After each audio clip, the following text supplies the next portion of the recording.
আজকে নিয়ে এলাম কলিজার ঠান্ডা করা ফ্রুট জুস। এই রমজানে এরকম একটা জুস হলে কেমন হয়। ভিডিওটা করেছিলাম অনেক আগে, তবে আমার এডিট করবো বলে ভিডিওটা দেওয়া হয়নি। আমি সবগুলো ফল ধুয়ে নিলাম, কলা ছিলে নিলাম এবং ডালে নিলাম, শুকিয়ে নিচ্ছি। ডালিমটার কালার কি সুন্দর আসছে না? অনেক লালচে, মিষ্টিও ছিল অনেক।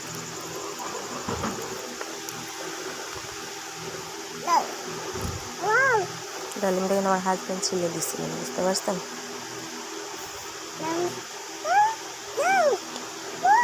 ডালিম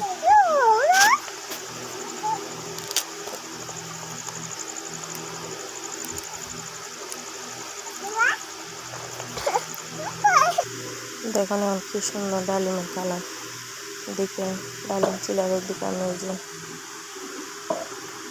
আঙ্গুরগুলোকে ধুয়ে রেখে দিয়েছিলাম, এবার ডালিম আর কলা ছিলে রাখা হয়েছে।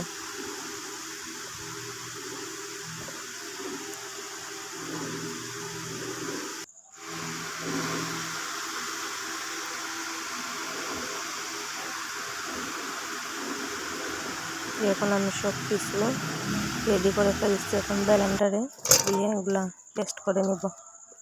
ব্লেন্ডারে দিয়ে দিলাম আঙ্গুর, দিয়ে দিলাম ডালিমের বিচিগুলো,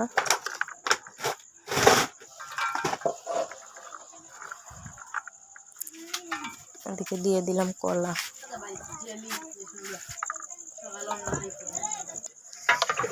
এক এক করে সব কিছু দেওয়া হয়ে গিয়েছে।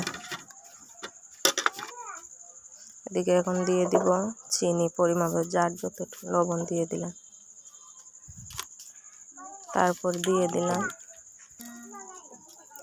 দিলাম চিনি, যার যতটুকু মিষ্টি লাগবে ততটুকু চিনি স্বাদ মতো দিলে হবে।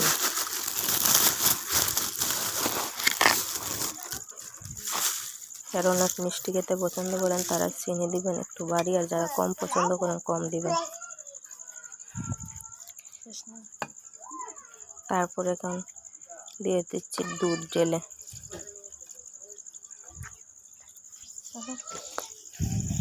সবগুলো দুধ দেওয়া হয়ে গেছে।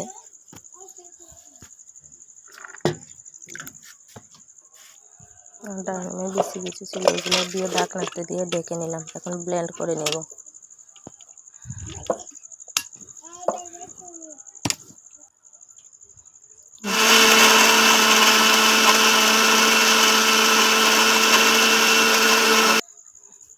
ব্লেন্ড করার ওইদিকে আমি আবার দই দিতে ভুলে গেছিলাম, এদিকে ঠান্ডা ঠান্ডা একটু দইও দিয়ে দিলাম। দই দেওয়ার পর আবার ব্লেন্ড করে নিব।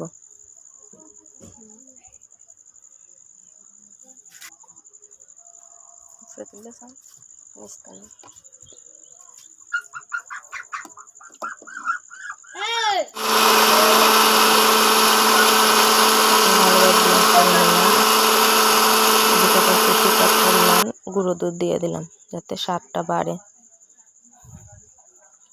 গুঁড়ো দুধ দিয়ে দিলাম, আবার গুঁড়ো দুধ দিয়ে আবার ব্লেন্ড করে নিতে হবে। এখন দেখেন কি সুন্দর কালার আসছে। তারপর আমি এগুলো সবগুলা ব্লেন্ডার থেকে জগে ঢেলে নিচ্ছি। তারপর আমাদের পরিবেশন করার পালা।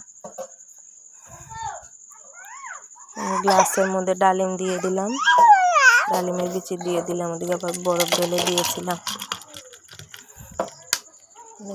ঢেলে নিচ্ছি। কেমন হয়েছে আমাদের এই রেসিপিটা বলবেন। এই প্রচণ্ড গরমে কিন্তু এরকম একটা ফ্রুট জুস খেলে প্রাণটা জুড়িয়ে যাবে। অনেক মজা হয় কিন্তু আপনারাও একবার ট্রাই করে দেখতে পারেন কলিজা ঠান্ডা করে এই ফ্রুট জুস।